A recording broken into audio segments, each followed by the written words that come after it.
The West Virginia Mountaineers are hitting the portal hard early and often already, as I've got two players to talk about today. One is an All American linebacker that will visit Florida State and West Virginia. The other is a really talented freshman running back from this past year at Tulane. Let's talk about it. You are Locked On West Virginia, your daily podcast on the West Virginia Mountaineers, part of the Locked On Podcast Network, your team every day. What is up, guys? Welcome back in. My name is Mountaineer Paul. I am your host. This is Locked On West Virginia. Appreciate you guys so much for joining in as we dive into some more content today, talking Mountaineer football on the portal side of things, and glad to be doing it, obviously.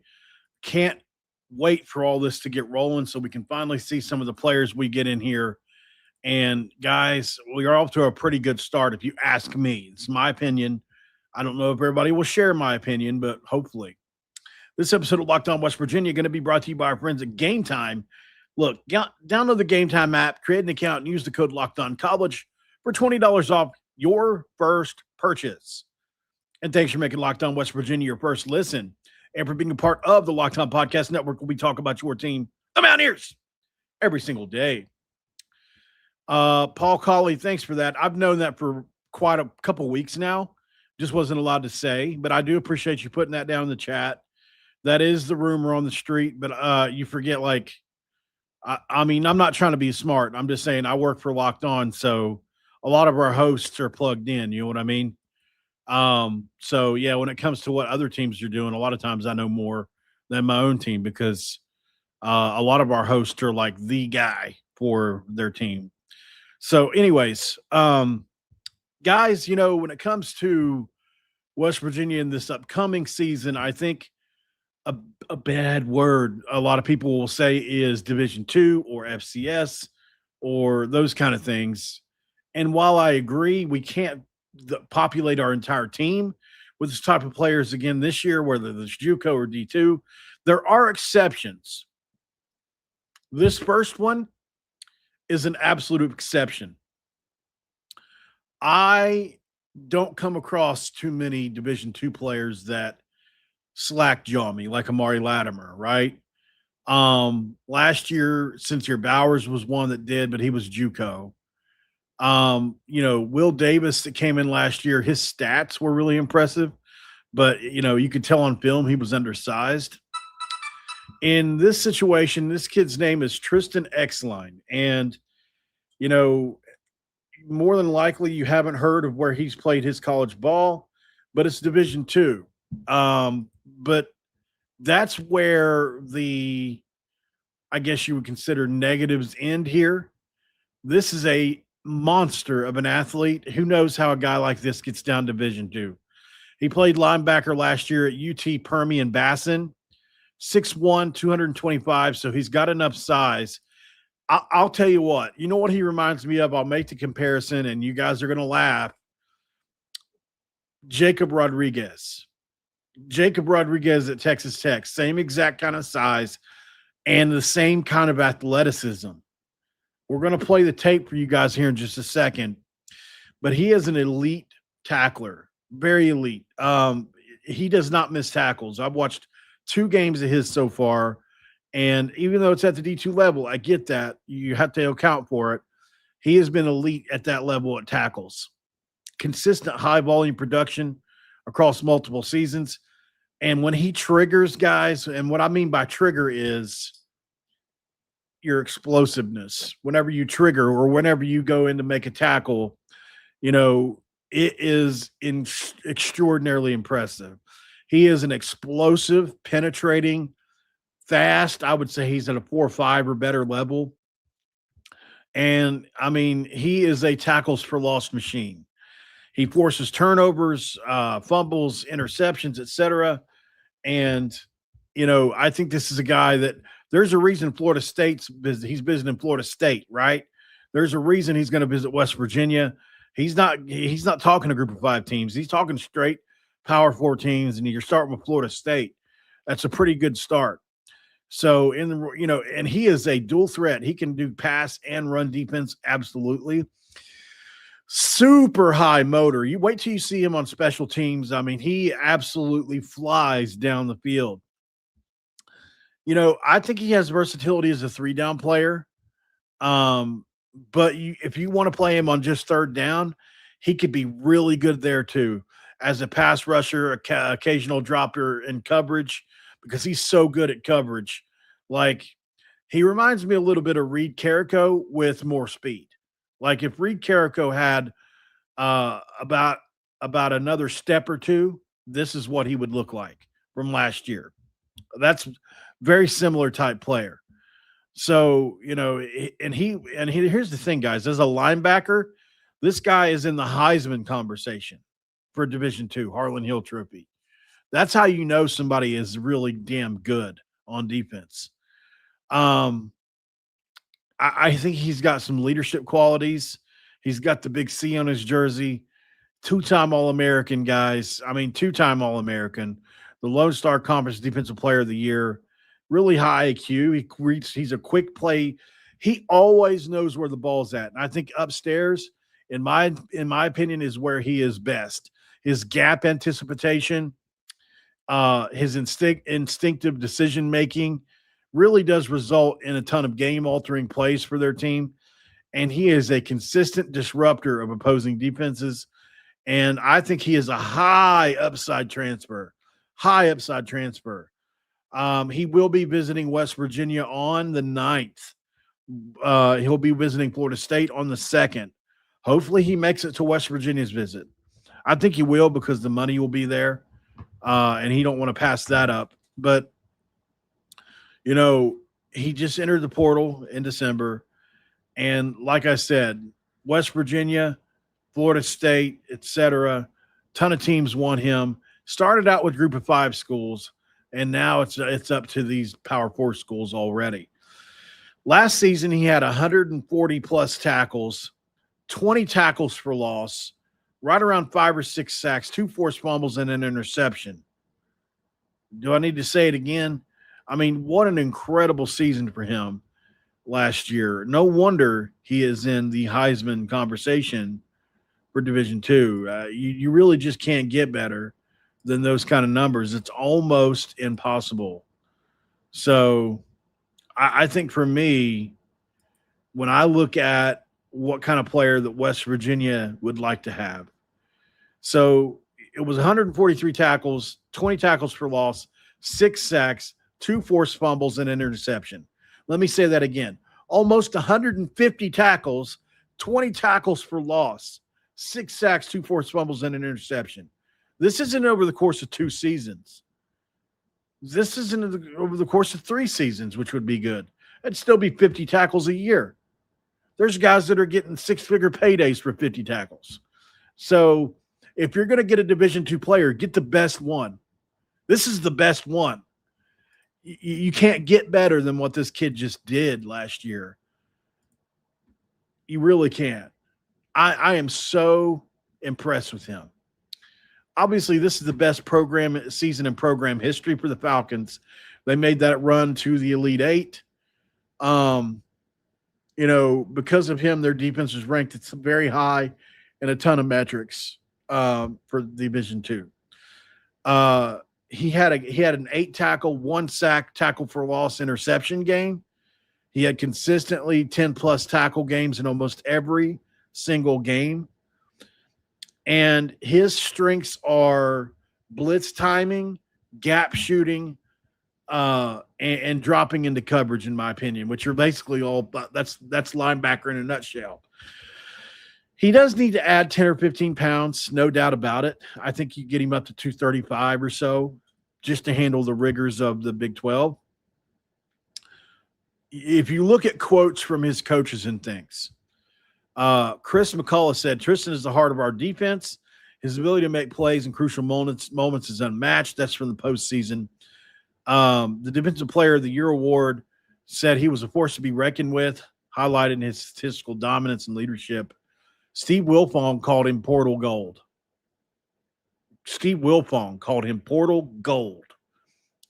Matt Zenith said he has jaw-dropping stats.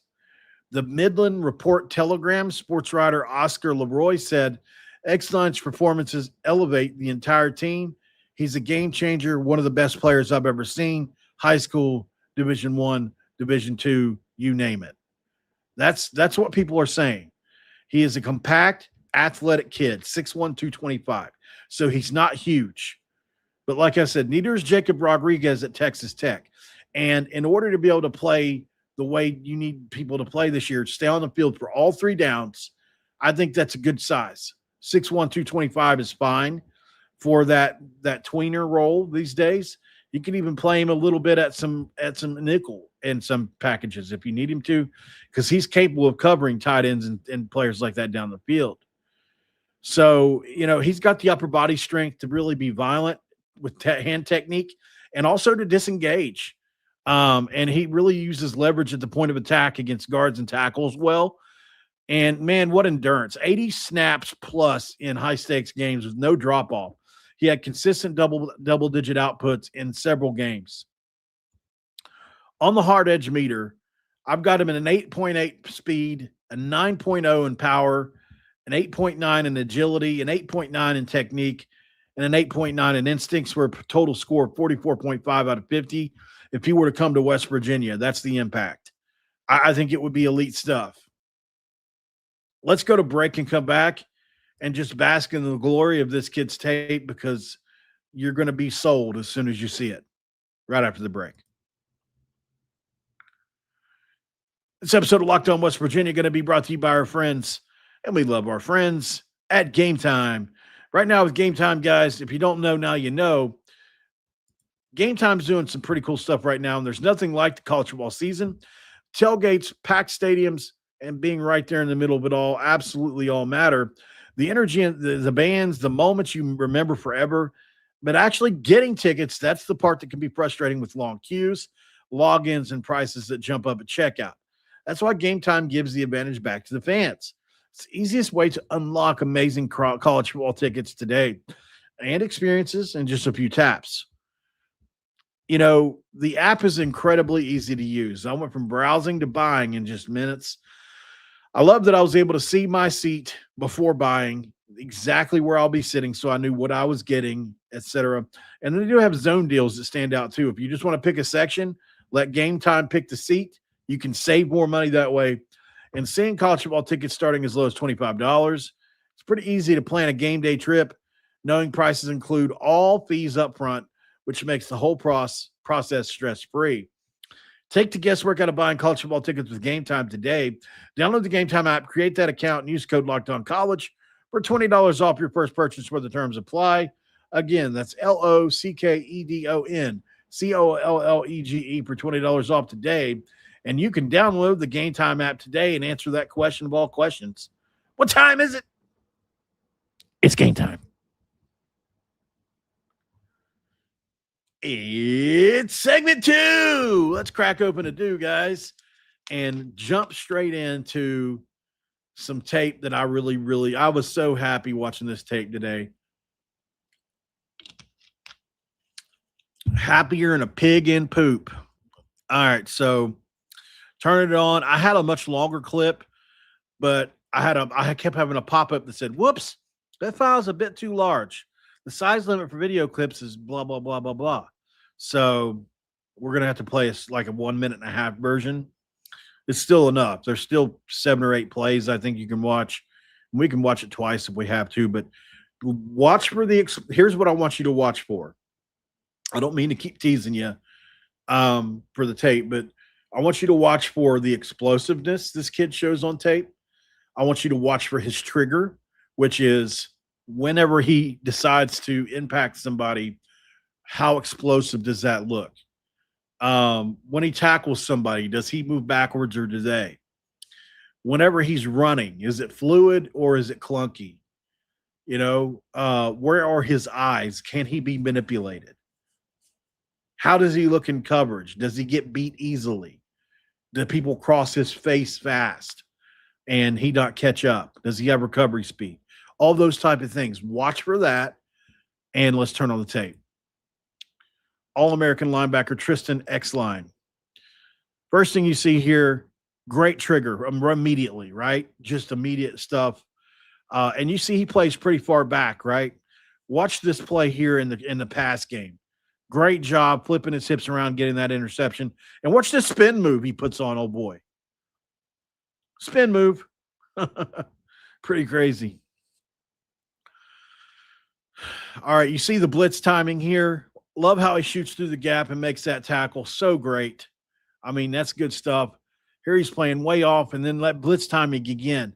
This is why he fits into Zach Alley's defense best, in my opinion. Guys that are good with blitz timing are going to be really good in a Zach Alley defense.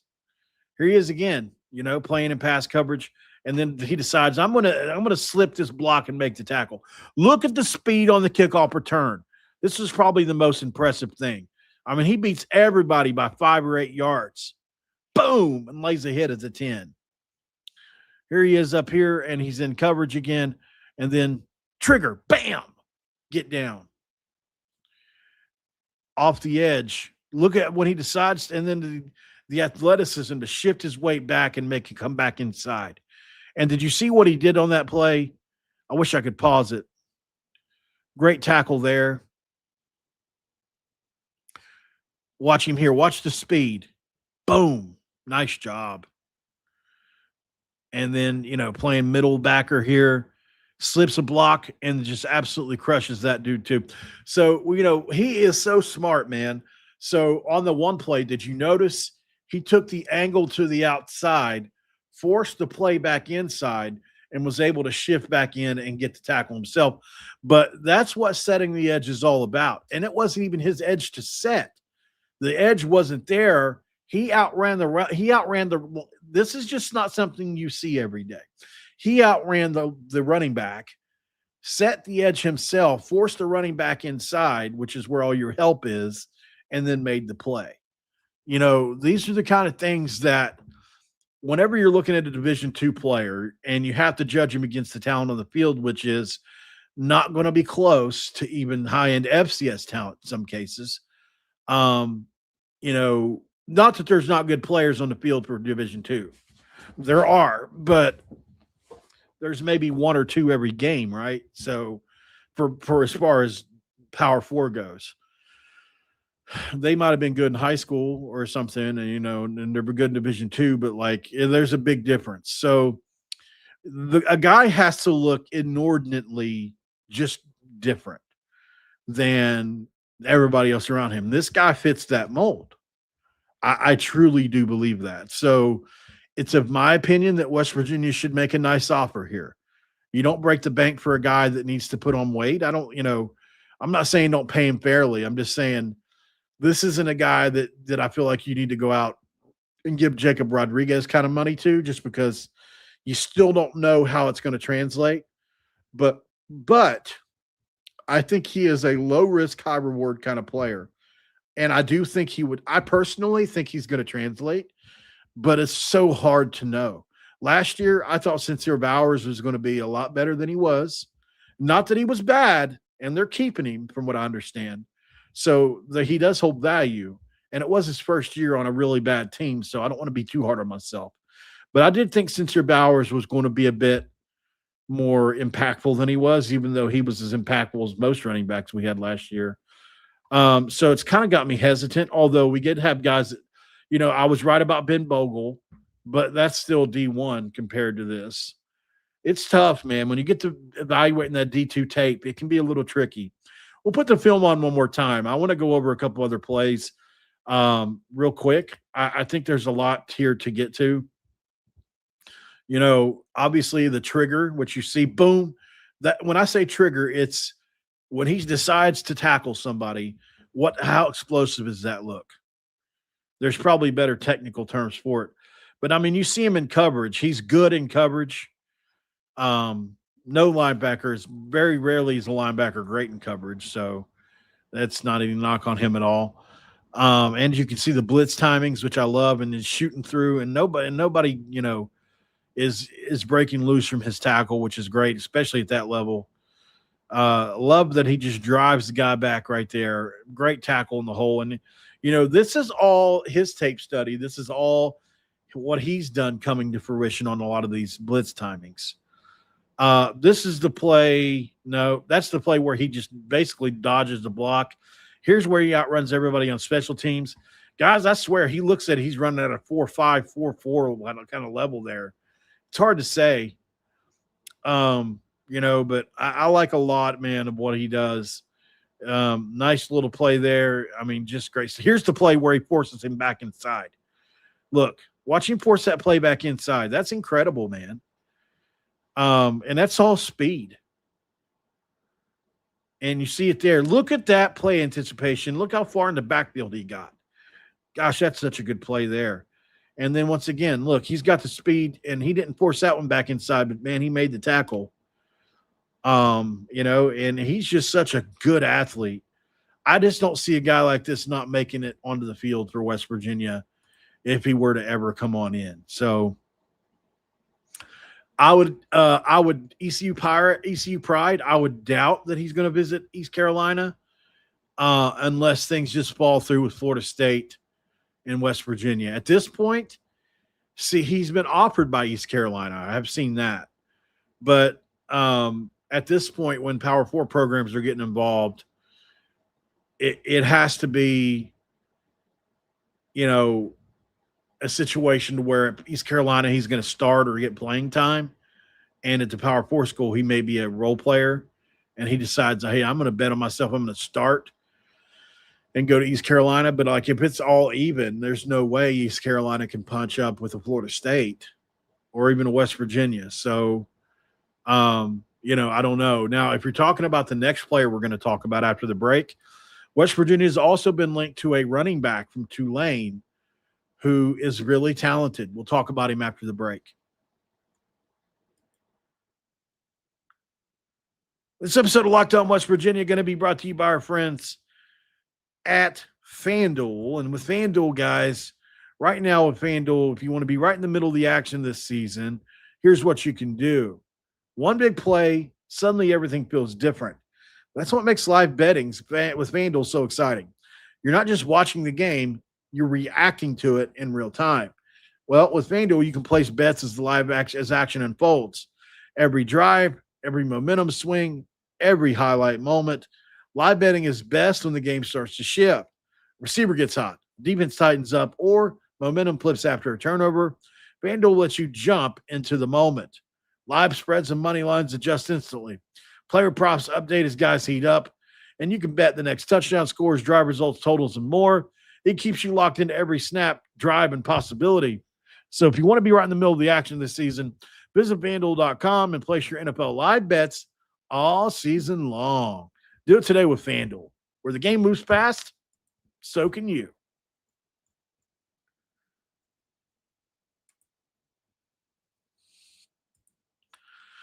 All right, guys, we are back here in Locked On West Virginia in segment 3. Thank you guys so much for your patience as we jump into another topic here. Same topic, but another player. Javin Gordon, running back out of Tulane. It could be Javin. I watched his highlights, but the only way I was able to do it was a struggle today. I'm not going to lie. Because he wasn't the starting running back at Tulane for a lot of the year, but he played a lot. He's a true freshman.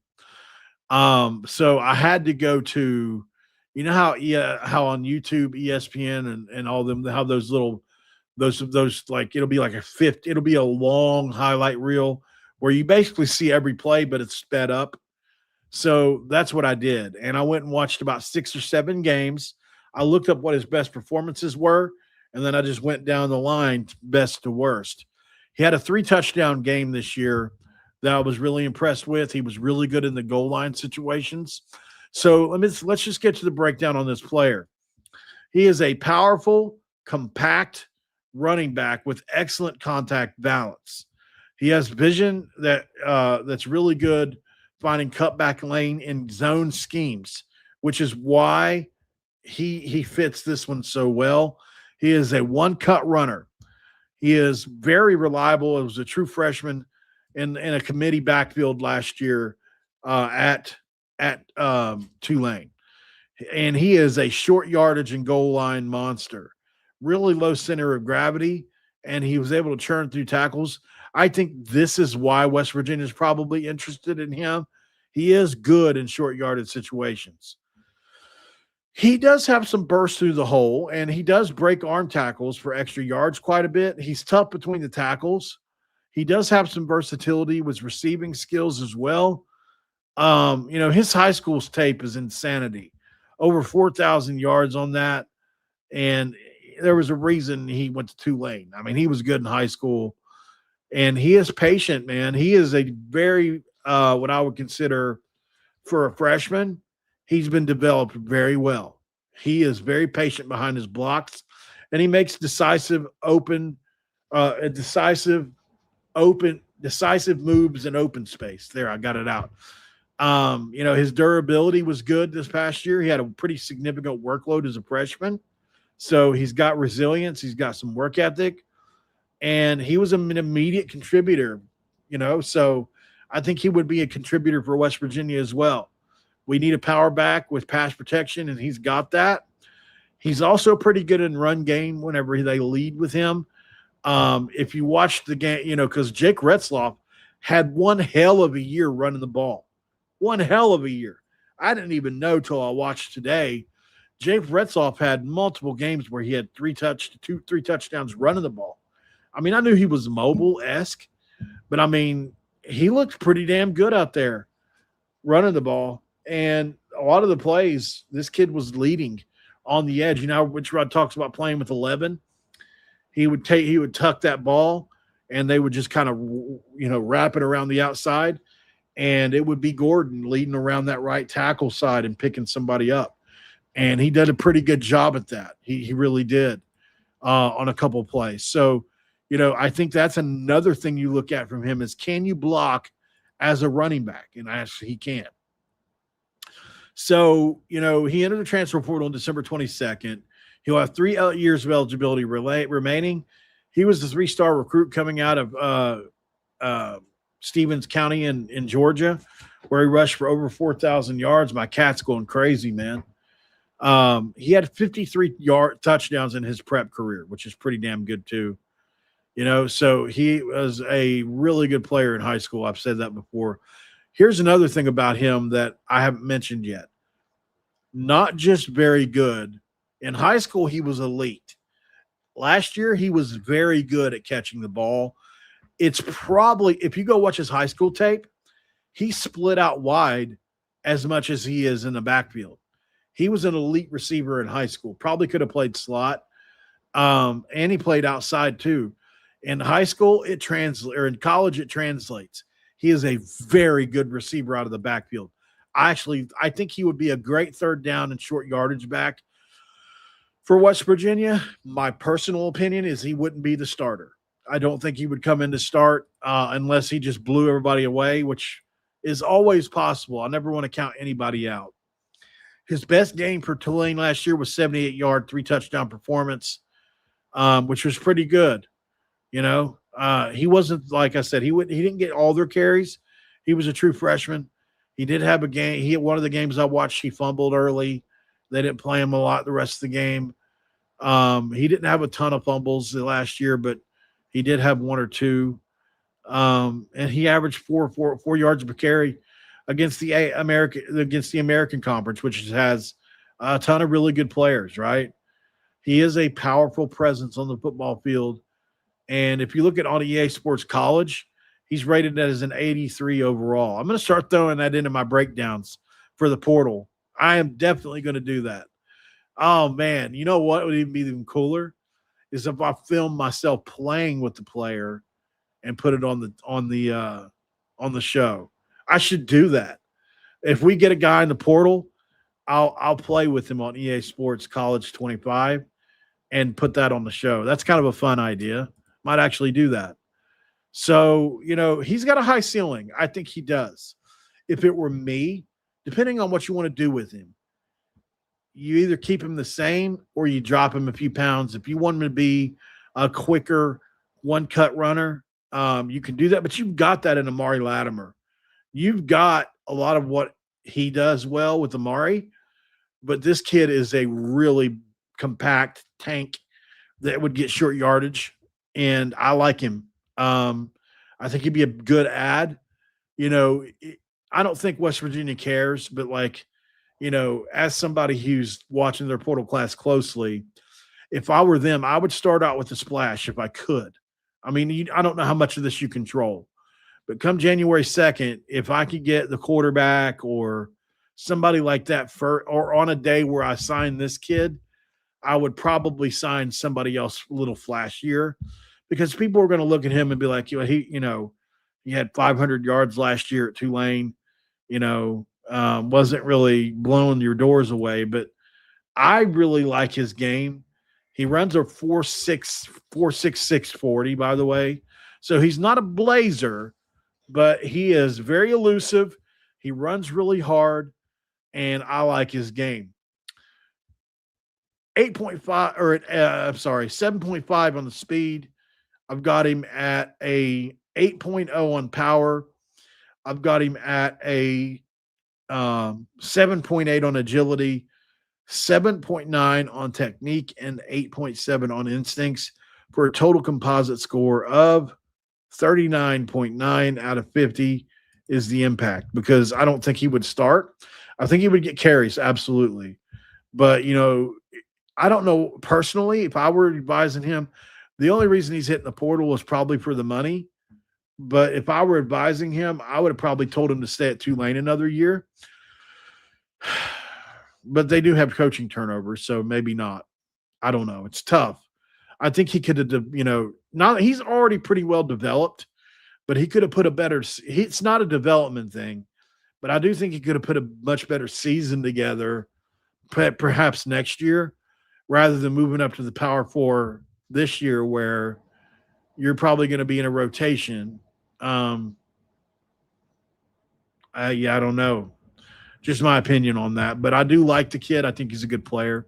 If you get a chance to go look at him, go check him out. I can't play his tape because it's ESPN. A lot of it's just, I do get copywritten, so I can't play it. But his name is spelled Javin Gordon. And you'll know him when you see him. He does have a ton of high school tape. I thought about playing it because he's a freshman. It'd be pretty relevant, and you could get an eyeful of kind of what he looks like. But I thought about it too late, and I was already kind of running late for the show, so I didn't want to keep you guys waiting any longer.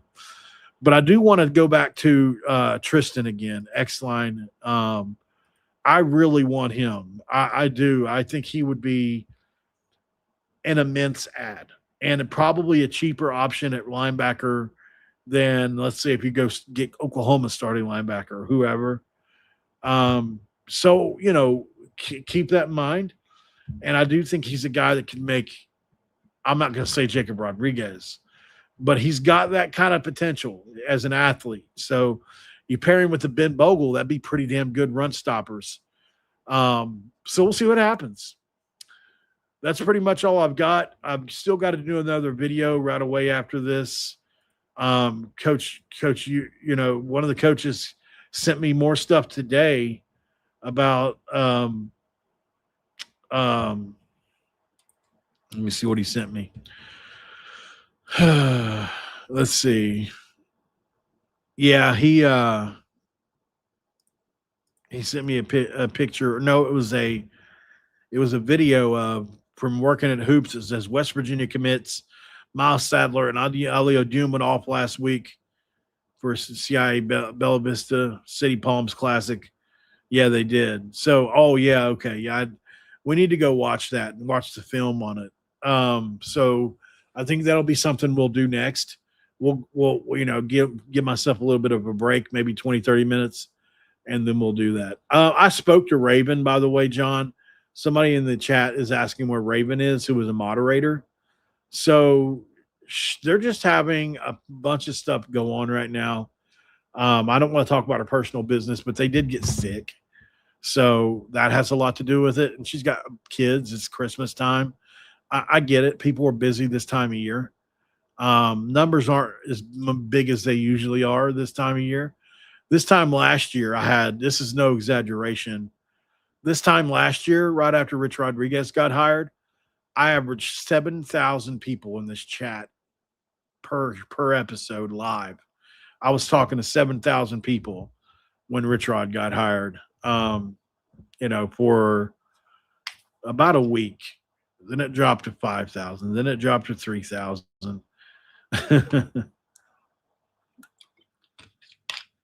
So, but let's run out of here, guys. We're a little over. So thank you guys for joining in on this one. I'm going to put the Everydayer Club. Has anybody signed up for the Everydayer Club yet? If you have, say yes in the chat. If you have not, say no in the chat. I just want to know of all my followers if you've signed up for this. Just let me know, please.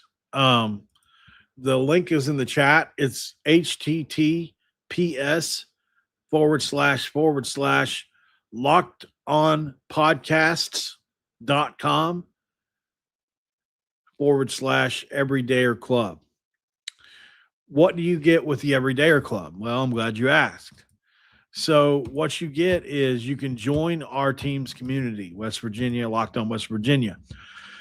If you never miss an episode, it's time to make it official. Join the Locked On Everydayer Club and get ad-free audio. You get access to a members-only Discord and more, which is built for our most loyal fans. There's also gear, different things you can look at in there. Why don't you come join our team's community at lockedonpodcast.com/Everydayer Club. If you could do that for me, guys, it would mean a lot. Obviously I will be very involved with this, especially the Discord. I already have a big Discord server, and this is something I haven't really talked about on here, but I don't know if I should shut the one I have down and just move them all to this or what, but it's going to be paid is the problem. It's $5. It's not much, but I do think it's worth it. It helps me out. It helps the channel out. And I want everybody to see kind of what our channel's about here. So, if you don't mind helping out, it would mean a lot to me for you to go do it. And all that. Until then, guys, though, let's jump out of here. Thanks for making Locked On West Virginia your first listen. We'll see you here in about an hour or two where we talk about some more West Virginia college basketball. Until then, keep country roads.